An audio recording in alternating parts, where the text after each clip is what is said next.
Hello friends, इस video में हम डिस्कस करेंगे बीएससी फर्स्ट ईयर का annual examination paper inorganic chemistry 2017। और इस एग्जाम पेपर के थ्रू सिर्फ और सिर्फ हम ये समझेंगे कि आखिर एग्जाम पेपर में क्वेश्चंस किस तरह से पूछा जाता है, मैक्सिमम मार्क्स कितने का है और टाइमिंग 3 आवर्स। ठीक है, तो आपको यहाँ पर पता होना चाहिए this paper is divide into 5 section, section A, section B, section C, section D and section E. आपका जो पूरा पेपर है वो 5 सेक्शन में डिवाइड है और सेक्शन ए में जितने भी क्वेश्चंस पूछे जाएंगे वो सब शॉर्ट होंगे और लॉजिकली क्वेश्चंस होते हैं। जैसे फॉर एग्जांपल आपको मैं दिखा देता हूँ, शॉर्ट आंसर क्वेश्चन होता है सेक्शन ए, टोटल आपका 20 नंबर का होता है। इसमें जो है 2 नंबर का एक शॉर्ट क्वेश्चन होता है और 10 क्वेश्चन होते हैं। तो इसके अकॉर्डिंग 2 को अगर आप मल्टीप्लाई करोगे 10 से तो 20 मार्क्स पूरे जो आपका ये पूरा सेक्शन ए होता है 20 मार्क्स का होता है। देखिए क्वेश्चन इसमें किस प्रकार का पूछा जाता है। जैसे फॉर एग्जांपल यहाँ पर क्वेश्चन नंबर फर्स्ट पूछा गया है, the atomic number of phosphorus is less than that of sulphur yet its first ionisation energy is greater than that of sulphur, why. तो इसका रीज़न है यहाँ पर आयनाइजेशन एनर्जी। सबसे पहले आपको एक लॉजिक पकड़ना होगा कि सामने अगर क्वेश्चंस पूछा गया है तो उसमें मेन चीज़ क्या पूछी गई है। जैसे फॉर एग्जांपल यहाँ पर फर्स्ट आयनाइजेशन एनर्जी पूछी गई है, ठीक है। तो आपको आयनाइजेशन एनर्जी अगर आपको पता है, उसका कंसेप्ट आपको पता है तो आप तुरंत पता लगा लोगे। जैसे फॉर एग्जाम्पल मैं आपको बताता हूँ, आयनाइजेशन एनर्जी होती है जैसे एक इलेक्ट्रॉन रिमूव करने के लिए जितनी एनर्जी की रिक्वायरमेंट्स होती है किसी भी एटम के आइसोलेटेड मतलब उसकी गैसियस स्टेट से एक इलेक्ट्रॉन निकालने के लिए जितनी एनर्जी की रिक्वायरमेंट होती है वो उसका इलेक्ट्रॉन आयनाइजेशन और उसकी फर्स्ट आयनाइजेशन एनर्जी कहलाती है। ठीक है, तो मतलब फर्स्ट आयनाइजेशन एनर्जी मतलब कि फर्स्ट इलेक्ट्रॉन निकालने के लिए, सेकंड आयनाइजेशन एनर्जी मतलब सेकंड इलेक्ट्रॉन निकालने के लिए। ठीक है, ये सब कंसेप्ट मैं धीरे धीरे इस वीडियो पर अपलोड कर दूंगा, आपको पता चल जाएगा इसके थ्रू। ठीक है, वैसे फिर फॉर एग्जांपल अगर आप इसका यहाँ पर सबसे पहले आप इसका इलेक्ट्रॉनिक कॉन्फ़िगरेशन कीजिए तो इसके पी में जितने भी इलेक्ट्रॉन्स आएंगे तो आपको वहाँ पर ये चेक करना है अगर पी में हाफ फिल्ड है। ठीक है, जैसे फॉर एग्जांपल यहाँ पर क्वेश्चन है, the atomic number of phosphorus is less than that of sulphur yet its first ionisation energy is greater than that of sulphur. ठीक है, तो आपको यहाँ पर पता होना चाहिए कि फास्फोरस के आउटर मोस्ट सेल में कितने इलेक्ट्रॉन है। अगर वहाँ पर हाफ फील्ड आता है तो उसमें से इलेक्ट्रॉन निकालना पॉसिबल इतनी आसानी से नहीं है एज ए कंपेयर ऑफ जो दूसरा एलिमेंट होगा। ठीक है, तो ये सब लॉजिक मैं आपको किसी दूसरे वीडियो में बता दूंगा। यहाँ पर हम सिर्फ एग्जाम पेपर को देख रहे हैं, इसमें क्वेश्चन किस प्रकार से पूछे जाते हैं। अब देखिए यहाँ पर क्वेश्चन क्या पूछा गया है, an electron is present in 4s subshell, what possible values of principal n and azimuthal and magnetic quantum number can it have. तो यहाँ पर क्वांटम नंबर से रिलेटेड क्वेश्चन आया हुआ है। तो आपको सिर्फ एक नोटिस करना है कि आप किस किस बेसिक पर या किस किस टॉपिक पर क्वेश्चंस पूछे जा रहे हैं। जैसे देखिए यहाँ पर why polarising power of Cu plus is greater than Na plus. तो यहाँ पर पोलराइजिंग पावर के ऊपर क्वेश्चन आया है। अगर किसी ने फाजान रूल पढ़ा है तो आपको वहाँ पर ये क्वेश्चन आसानी से सॉल्व कर सकता है। उसके बाद explain why the bond order ion N2 plus in is less than that of N2 molecules. ठीक है, तो ये आप इस बॉन्ड ऑर्डर तो कई तरीके से फाइंड आउट किया जा सकता है, मॉलिक्यूलर ऑर्बिटल थ्योरी से भी आप पता लगा सकते हैं और इसका कारण भी आप बता सकते हैं क्यों इसका यहाँ पर जैसे पूछा गया है कि वाई एक्सप्लेन कीजिए कि why the bond order ion N2 plus in is less than that of N2 molecules. ठीक है, क्वेश्चन नंबर 5 क्या पूछा गया है, वाई BaSO4 इज अनसोल्यूबल, मतलब कि जो सोल्यूबल नहीं है इन वाटर वेयर से Na2SO4 इन इज इनसोल्यूबल। मतलब कि यहाँ पर बेरियम सल्फेट को दिखाया गया, BaSO4 को बताया गया कि ये जो है वाटर के अंदर सोल्यूबल नहीं है, मतलब नहीं घुलता, और ये जो Na2SO4 है ये आसानी से सोल्यूबल है, मतलब ये घुल जाता है। इसका कारण बताइए, सोल्यूबिलिटी का कारण है। उसके बाद देखिए oxygen is a gas, oxygen क्या है, एक गैस है, where sulphur is a solid, इसका कारण क्या है। तो इस तरह के क्वेश्चंस पूछे जाते हैं और इसमें कुछ नहीं होता, सिर्फ और एक छोटा सा लॉजिक होता है जो कि अगर आपको पता है तो आप इजीली एक्सप्लेन कर सकते हैं। उसके बाद आप देख सकते हैं क्वेश्चन नंबर 7 क्या है, SiCl4 is hydrolysed by the CCl4 is not hydrolysed, explain with reason. मतलब कि यहाँ पर जो CiCl4 है, सिलिकॉन टेट्राक्लोराइड जो होता है, इज हाइड्रोलाइज्ड, मतलब उसका हाइड्रोलाइज आसानी से हो जाता है, but CCl4 carbon tetrachloride is not, इसका कारण बताएं। उसके बाद क्वेश्चन है explain with reason why phosphorus form a PCl5 whereas nitrogen does not form NCl5, इसका कारण बताएं। और उसके बाद देखिए क्वेश्चंस क्या पूछा गया है, explain with reason why the formation of, यहाँ पर fluorine gas F minus gas यहाँ पर दिया गया है from F gas is exothermic whereas that O2 minus gas and O gas is a endothermic. तो यहाँ पर एक्सोथर्मिक और एंडोथर्मिक का केस दिया गया है, ठीक है। उसके बाद क्वेश्चन है, arrange the following species in decreasing bond dissociation energy with reason. यहाँ पर रीजन आपको बताना होगा, ठीक है। उसके बाद अब देखिए क्वेश्चन जो है आपका section B, section C, section D, section E, ये सब जो है, ये जो सेक्शन बी है, इसी तरह से सभी क्वेश्चन 7.5 नंबर के हैं और सभी क्वेश्चंस में 2 ऑप्शन, 2 लॉन्ग क्वेश्चन होंगे, उसमें से आपको एक करना होता है। तो यहाँ पर जैसे 7.5 नंबर का आप देख सकते हैं क्वेश्चन है। पहला क्वेश्चन सेक्शन बी से देखते हैं क्या आया है, right short notes on the following. अब यहाँ पर हंट्स रूल मैक्सिमम मल्टीप्लिसिटी के बारे में पूछा गया है, तो हंट्स रूल यहाँ पर आया है। दूसरे नंबर पर अफबाउ रूल। 7.5 नंबर में क्वेश्चन पेपर, एग्जाम पेपर में सेक्शन बी में क्वेश्चन पेपर पूछा गया है। उसके बाद क्वेश्चन है, आप देख सकते हैं, what do you mean bye electronegativity. Electronegativity से आप क्या समझते हैं, and how is it determined, इसे डिटरमाइन कैसे किया जाता है, on what factor does it depend and how it change in A group and in period, ठीक है। तो ये एक मोस्ट इंपॉर्टेंट है, ये सब पेरियोडिक प्रॉपर्टीज से क्वेश्चन पूछा गया है। और उसके बाद देखिए क्वेश्चन है, discuss the valence bond theory. यहाँ पर ये तो मैं अपलोड कर चुका हूँ चैनल के अंदर, तो इसमें आपको कोई ज़्यादा प्रॉब्लम नहीं होनी चाहिए। And how was the theory extended by polling and Slater. उसके बाद क्वेश्चन है, देखिए क्वेश्चन पूछा गया है इसके ऑप्शनली, ठीक है। तो सेक्शन सी में 2 क्वेश्चन है, इन दोनों में से आप कोई भी कर सकते हैं। आई होप आप वैलेंस बॉन्ड थ्योरी को ही चूज करोगे, बट ये क्वेश्चन भी बहुत ही अच्छा क्वेश्चन है। व्हाट आर सेमी कंडक्टर्स क्या होते हैं, and how are they classified, इसको क्लासिफाइड कैसे किया गया है। What is the effect of temperature on the conductivity of semiconductors, give their uses। तो मोस्ट इंपॉर्टेंट है, थ्योरी के अकॉर्डिंग आया है क्वेश्चन। अब देखिए सेक्शन डी में क्वेश्चंस क्या पूछा गया है, आप देख सकते हैं, what are hydrides, how are they classified, discuss their methods of preparation, properties and uses. तो थ्योरेटिकल पेज पर यहाँ पर लॉन्ग क्वेश्चंस पूछे गए हैं, तो यहाँ पर आपको ज़्यादा प्रॉब्लम नहीं होनी चाहिए। उसके बाद आप देख सकते हैं question number 7, give the structure and shape of fluorides of xenon and explain. तो इस पर कई तरह से प्रिपरेशंस भी पूछा जा सकता है, प्रॉपर्टीज भी पूछा जा सकता है, और यहाँ पर सिर्फ और सिर्फ स्ट्रक्चर एंड शेप के बारे में पूछा गया है। सेक्शन ई के हम बात करते हैं, व्हाट आर सिलिकेट्स। सिलिकेट्स क्या होता है, discuss the structure, classification and industrial importance of silicates. तो पूरा पेपर जो है आप देख सकते हैं सिर्फ और सिर्फ थ्योरेटिकल बेस पर आया है। यहाँ पर आप देख सकते हैं, what are inter halogen compounds, why are they more reactive than halogens, describe the structures various type of inter halogens, ठीक है। तो आप इसमें से कोई भी क्वेश्चन सॉल्व कर सकते हैं। सेक्शन ई में से सिलिकेट्स क्या होते हैं, या फिर यहाँ पर इंटर हैलोजन कंपाउंड्स क्या होते हैं।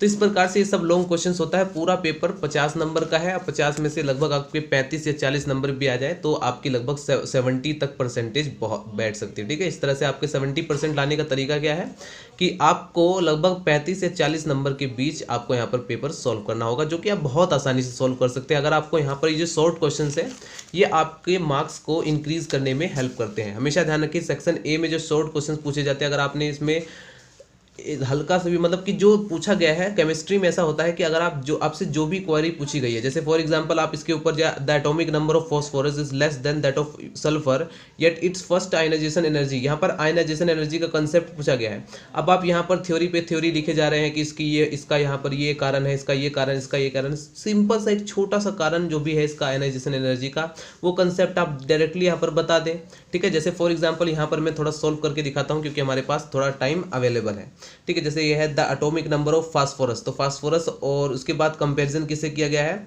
The first ionisation energy is greater than sulphur. तो सल्फर, इन दोनों की यहाँ पर आपको क्या करना होगा, इलेक्ट्रॉनिक कॉन्फ़िगरेशन। जैसे मैं यहाँ पर कर देता हूँ 1s2 and 2s2 2p6 3s2 and finally देखिए 3p में कितने इलेक्ट्रॉन्स आएंगे। फास्फोरस का एटॉमिक नंबर 15 होता है, तो यहाँ पर 10 2 12 एंड 12 में कितना जोड़ोगे तो 3 आ जाएगा, ठीक है। तो आप देख सकते हैं p में कितने हैं 3, और p में मैक्सिमम कितने इलेक्ट्रॉन आ सकते हैं 6, मतलब कि ये हाफ फील्ड कॉन्फ़िगरेशन है, ठीक है। ये इस तरह की कॉन्फ़िगरेशन है, ये इस वाली, ठीक है। 1 2 3 हाफ फील्ड कॉन्फ़िगरेशन है। वहीं पर अगर हम सल्फर को चेक करें 1s2 2s2, डायरेक्टली आपको पता होना चाहिए यार कि यहाँ पर 3p4 आएगा, क्योंकि एक ही इलेक्ट्रॉन तो ज़्यादा है इससे, ठीक है, एटॉमिक नंबर एक ही तो ज़्यादा है, तो यहाँ पर 3p4 आ जाएगा। तो आप देख सकते हैं इन दोनों में अगर इसका p ऑर्बिटल जो होता है, आप देख सकते हैं इसका जो p कक्षक है उसमें लगभग कितने इलेक्ट्रॉन्स हैं। आप टोटल देखेंगे कि इसमें तीन इलेक्ट्रॉन है, मतलब कि हाफ फील्ड है, और यहाँ पर 4 इलेक्ट्रॉन आएंगे तो चौथा इलेक्ट्रॉन यहाँ पर एंटर करेगा। तो अब देख सकते हैं आप कि हाफ फील्ड कॉन्फ़िगरेशन ज़्यादा स्टेबल होती है, ठीक है। यहाँ से इलेक्ट्रॉन निकालना बहुत ही आसानी से इजीली पॉसिबल है, ठीक है। तो सल्फर के आउटर मोस्ट सेल में से एक इलेक्ट्रॉन निकालना बहुत आसानी से पॉसिबल है, ठीक है। इसके एटम में से एक इलेक्ट्रॉन निकालना बहुत ही आसानी से पॉसिबल है ड्यू टू दिस रीज़न कि यहाँ पर, और वहीं पर बात करें फास्फोरस में से एक इलेक्ट्रॉन निकालने के लिए, मतलब कि आप यहाँ पर ज़्यादा एनर्जी देनी पड़ेगी। आप इलेक्ट्रॉन तो निकाल सकते हैं बट आपको यहाँ पर ज़्यादा एनर्जी देनी पड़ेगी, क्योंकि ये हाफ फील्ड कॉन्फ़िगरेशन है। सो इसलिए इसकी आयनाइजेशन एनर्जी, किसकी आयनाइजेशन एनर्जी यहाँ पर बात की गई है, जैसे फास्फोरस की जो आयनाइजेशन एनर्जी है वो सल्फर से ज़्यादा होती है, ठीक है। The atomic number of phosphorus is less than that of sulfur, yet its first ionization energy is greater than that of sulfur. So guys finally आपको बताना चाहूँगा कि जब भी मैं यहाँ पर ionisation energy, electron affinity, electronegativity, ये सब कंसेप्ट मैं धीरे धीरे इस चैनल पर अपलोड कर दूंगा, तो वहाँ पर इन सभी रीजंस को हम डिस्कस करेंगे। गाइज जैसा कि आप देख पा रहे हैं ये है 2017 का एनुअल एग्जामिनेशन पेपर, और इसके बाद ये है 2017 का ही यहाँ पर बैक पेपर है। तो इसमें भी आप देखेंगे बैक पेपर में किस तरह के क्वेश्चंस पूछे गए हैं। बाकी सब आपको पता है कि टाइमिंग और मार्क्स के बारे में। यहाँ पर फटाफट देख लेते हैं क्वेश्चन किस प्रकार से पूछा गया है। देखिए सबसे पहले क्वेश्चन आपसे यहाँ पर पूछा गया है कि explain lithium fluoride is partially soluble in water whereas lithium iodide is completely soluble in water. तो यहाँ पर इस तरह से क्वेश्चन पूछे जाते हैं। इसका मैं जवाब यहाँ पर किसी अलग वीडियो में बना करके दे दूंगा।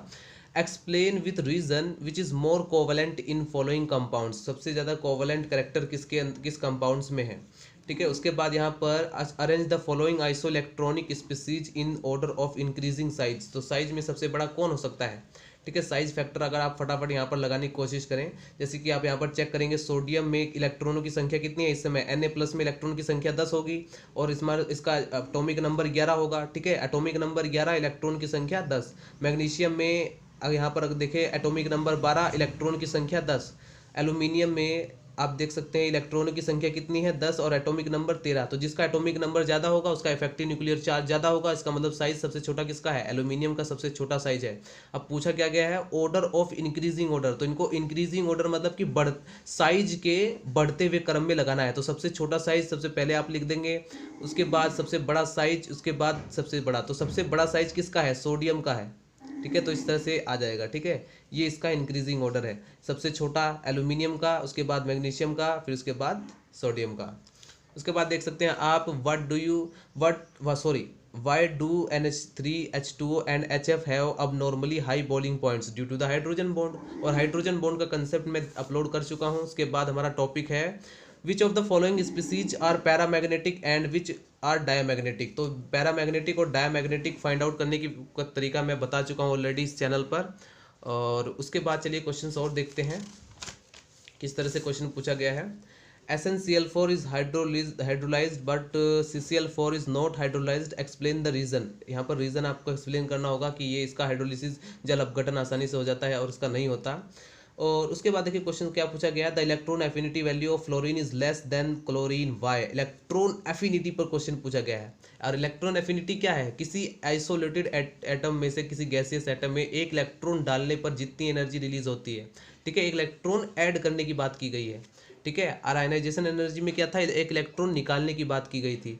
तो आप समझ सकते हैं फ्लोरीन के पास, fluorine is more electronegative atom, but इसके पास स्पेस नहीं होता, ठीक है। इलेक्ट्रॉन को रखने के लिए स्पेस नहीं होता बस, but chlorine is more electronegative, but यहाँ पर फ्लोरीन से कम इलेक्ट्रोनेगेटिविटी जरूर होती है क्लोरीन की, बट इसके पास इलेक्ट्रॉन को रखने के लिए स्पेस होता है। तो इसलिए इस इलेक्ट्रॉन एफिनिटी की जो यहाँ पर आप समझ सकते हैं, इसका लॉजिक है इसी में ही छुपा हुआ है।